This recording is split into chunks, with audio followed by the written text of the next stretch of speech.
అందరికీ నమస్కారం. నేను మీ చిలకమర్తి ప్రభాకర చక్రవర్తి శర్మ. శ్రీరామ రామ రామేతి రమే రామే మనోరమే సహస్రనామ తత్తుల్యం రామనామ వరాననే. మనకి విశేషంగా 2024 సంవత్సరంలో 22 జనవరి 2024 మధ్యాహ్నం 12 గంటల సమయంలో, విశేషించి 12, 12:30 మధ్య ఉన్నటువంటి ముహూర్త సమయంలో మేష లగ్నం ఉండగా, ఈ సమయంలో అయోధ్యలో రామచంద్రమూర్తి యొక్క ప్రతిష్ఠ కార్యక్రమం భారతదేశంలో జరగడం, ఇది మనందరూ సనాతన ధర్మాన్ని ఆచరించేటువంటి ప్రతి ఒక్కరూ స్వాగతించాల్సినటువంటి అంశం. విశేషించి భారతదేశ ప్రధానమంత్రి అయినటువంటి నరేంద్ర మోడీ గారు ఈ యొక్క కార్యక్రమాన్ని చేయడం, ఆయన చేతుల మీదుగా ఈ ప్రతిష్ఠ జరగడం, ఇది హిందువులందరూ సనాతన ధర్మాన్ని పాటించేటువంటి వారందరికీ ఇది ఒక చాలా విశేషమైనటువంటి రోజుగా, చాలా పవిత్రమైనటువంటి రోజుగా భావించాలి. ఇంకా ముహూర్త విషయానికి వచ్చినట్లయితే, దృక్ సిద్ధాంత పంచాంగ గణితం ఆధారంగా ఇది అద్భుతమైనటువంటి ముహూర్తం.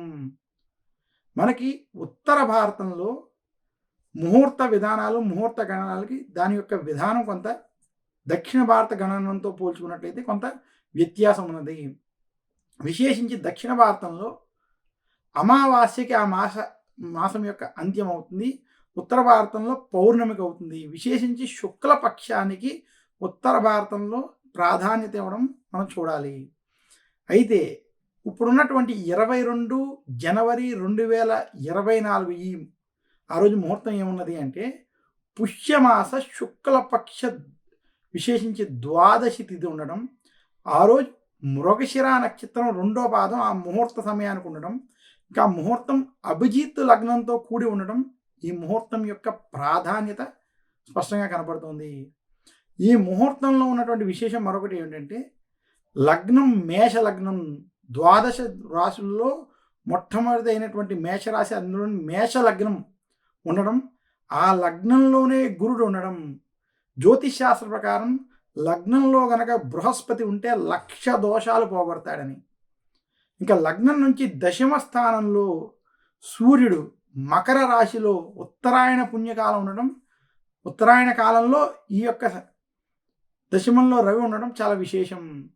విశేషించి దేవతా ప్రతిష్టలకి ఉత్తరాయణం చాలా పవిత్రమైనదిగా సనాతన ధర్మం, హిందూ ధర్మం చెబుతోంది. అలాంటి పవిత్ర ఉత్తరాయణ కాలంలో సూర్యుడు దశమంలో, లగ్నం నుంచి దశమంలో ఉండడం, అలాగే కుజుడు, బుధుడు, శుక్రుడు భాగ్యంలో ధనురాశిలో ఉండడం ఈ ముహూర్తం యొక్క ప్రాధాన్యత తెలియజేస్తోంది. ఇంక ఇదే ముహూర్తంలో విశేషించి 6వ స్థానంలో పాపగ్రహం అయినటువంటి కేతు 6వ స్థానంలో, రాహు 12వ స్థానంలో అనుకూలంగా ఉండి, శని లాభస్థానంలో ఉండడం చేత ఈ ముహూర్తంలో ప్రాణ ప్రతిష్ఠ, ఏదైతే విగ్రహ ప్రతిష్ఠ జరుగుతుందో ఆ యొక్క ముహూర్త ప్రభావం వల్ల ఈ యొక్క రామ మందిరం చాలా దిగ్విజయంగా ముందుకు సాగుతుంది. విశేషించి ఈ ముహూర్తంలో లగ్నంలో గురుడితో పాటు మృగశిర నక్షత్రం వాస్తు ప్రకారంగా, అలాగే విశేషించి మనం గృహారంభ గృహప్రవేశాలకు కావచ్చు, శంకుస్థాపన వంటివి కావచ్చు, ప్రతిష్టలకు కావచ్చు, దేవతలు ప్రతిష్ఠించడానికి మృగశిర నక్షత్రం చాలా మంచి నక్షత్రం. విశేషించి రోహిణి, మృగశిర ఇటువంటి నక్షత్రాలు ఈ ప్రతిష్టలకి చాలా అనుకూలమైనటువంటి నక్షత్రం అని ముహూర్త భాగం మనకి సిద్ధాంత భాగం చెప్పింది. ఈ రకంగా కూడా విశేషించి మృగశిర నక్షత్రం, అందులో చంద్రుడు ఉచ్చక్షేత్రంలో వృషభ రాశిలో ఉండి ద్వితీయంలో ఉండడం చేత ఈ ముహూర్తం చాలా బలమైనటువంటి ముహూర్తం, చాలా విశేషమైనటువంటి ముహూర్తం. ఈ ముహూర్తంలో ఎవరైతే ఈ యొక్క ప్రతిష్టని దగ్గర నుండి కావచ్చు, లేదా విశేషంగా ఏ యొక్క ఛానల్ మాధ్యమంలో కావచ్చు, మన టీవీలో కూడా ఇది చూడడం అదృష్టంగా భావించాలి. విశేషించి ఏదైనా మనకి పూర్వజన్మ అదృష్టం ఉంటేనే, రాముల వారి యొక్క కృప ఉంటేనే ఈ యొక్క ఆలయం ప్రతిష్టని చూసేటువంటి భాగ్యం ఇది అందరికీ లభించేటువంటిది కాదు.